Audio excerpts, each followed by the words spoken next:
a new attitude? Do you? I can't hear you. Yes. Thank you. Les, thank you for that introduction. And I want to thank all of you for being here this evening. It is a pleasure to see each and every one of you. And I'd like you to join me and give yourselves a round of applause.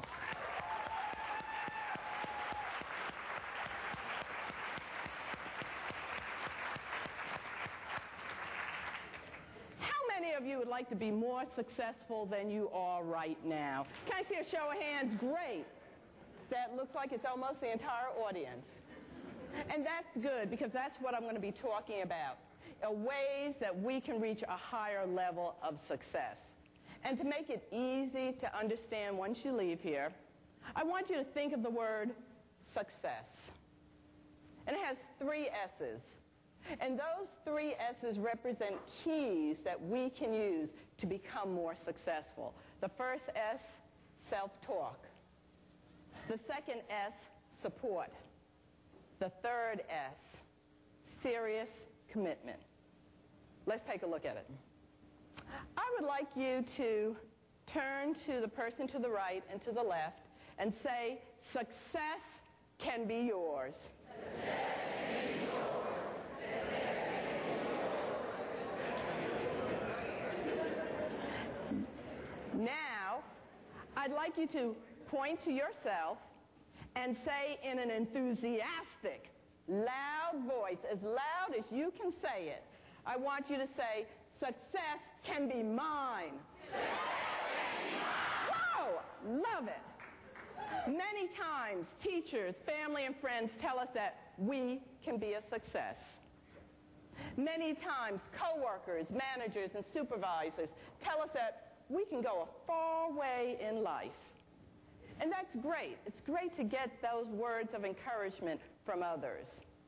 But what is more important? What is most important, or what are we saying to ourselves through our own self-talk? Research is proving again and again that what we say to ourselves will manifest in our lives. So think, what are your inner conversations like? Are they filled with a lot of phrases like, I can't, I don't know the right people, I don't have enough education, I don't have enough money, I don't have enough experience, I'm too old, I'm too young? Do any of those phrases sound like things you have used in the past? It's interesting. It's been found that 80% of our self-talk is negative. 80%. Yet we say we want to be a success.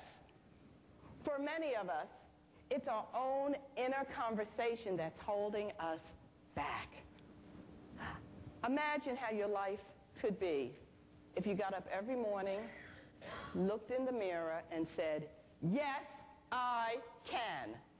Yes, I can. And then you filled in the blank with the things that you want to accomplish. Do you think your life would be different? Yes. Do you think you would achieve more? Yes.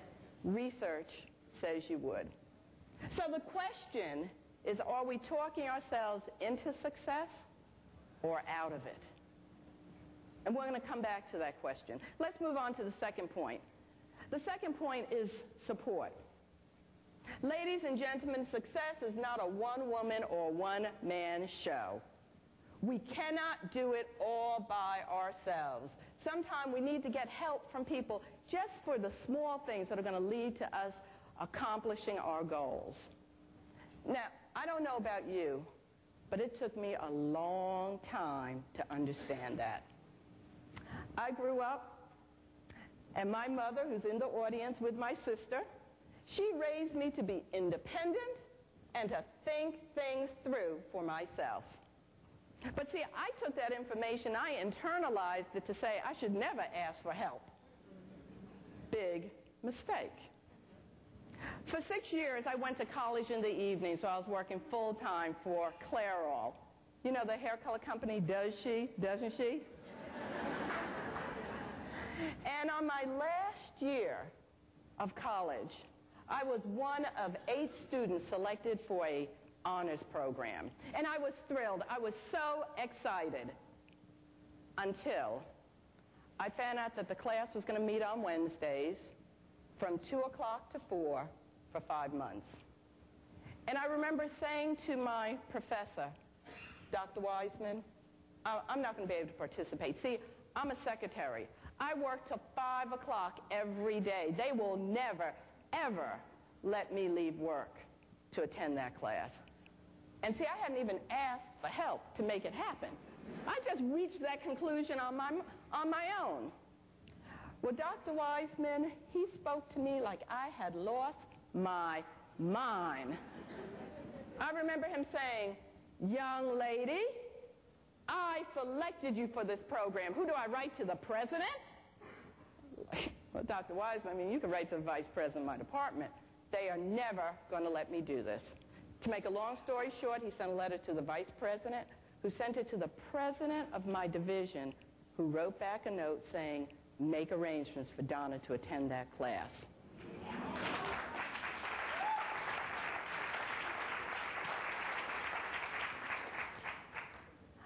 I attended that class, participated in that program, and when I graduated, that same president offered me a position in the marketing department as assistant product manager.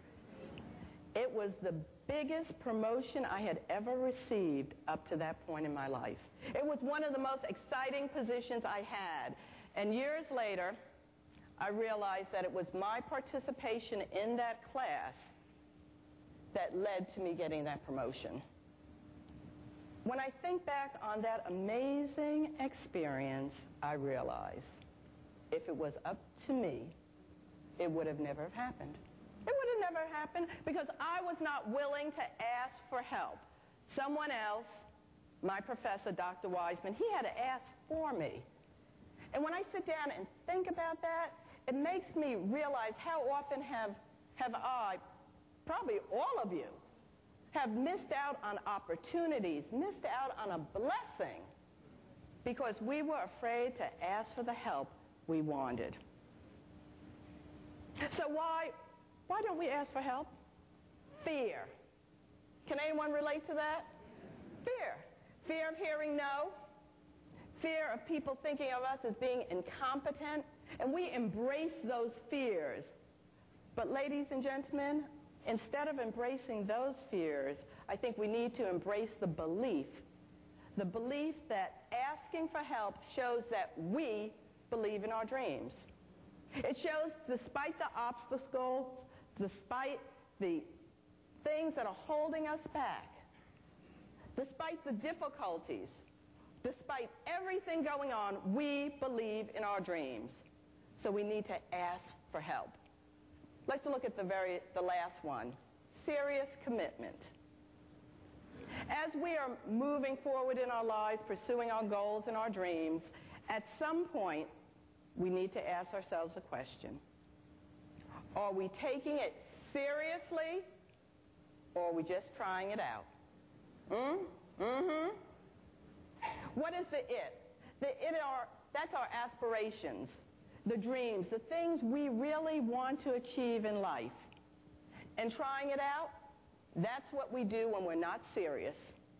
That's what we do when we're not certain. That's what we do when we're not fully committed. How many of you know people who say they want to accomplish something? Maybe, oh, I see the hands are going up already. You know where I'm going. They want to lose weight. They want to start a business. They want to be in a serious relationship. And you look at them and you go, they are not serious. Can you relate? They're not serious because their actions don't match their words. I have been that type of person. I told you earlier I went to college for 6 years, but I didn't tell you the whole story. The whole story is at age 27, I said, I should go to college. I should have gone when I left high school, but I'm going to go to college someday. Have anyone used that someday? You know what I'm talking? Someday I'm going to go to college. But see, I wasn't serious. And do you know how you could tell I wasn't serious? At 29, I was still talking about it. And then at 31, I was saying, well, I should have gone years